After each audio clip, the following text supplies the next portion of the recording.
Inscrita a vereadora Andressa Malmo.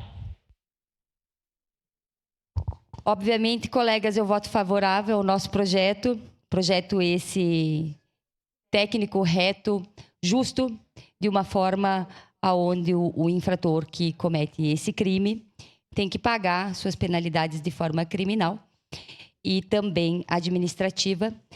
E lembrando vocês, simplesmente do caso que nós temos atualmente, que nós temos a audiência amanhã, a última audiência, sobre o caso do torturador de gatos, os gatos sobreviventes. Os que morreram, criminalmente ele vai pagar. E os que estão vivos, quem custeou? Quem custeou? Quem cuidou deles durante todo esse período que eles passaram pela tortura, que eles tiveram toda essa questão de tratamento veterinário físico e também emocional?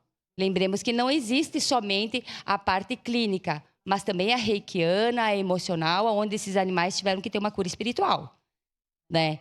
Quem custeou isso? A ONG que resgatou esses gatos. O Anderson vai pagar por isso?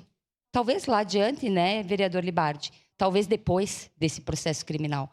Mas tem que ser cobrado. Esses animais têm que cobrar como sujeito de direito. E é isso que a gente veio fazer aqui. Por isso, peço a aprovação desse projeto, que a gente fez com tanto carinho, mas também com muita técnica para que a lei seja cumprida, para que o infrator pague as penalidades por um completo e tire um pouco esse afogamento das ONGs e das protetoras dessa cidade. Seria isso, presidente. Obrigada.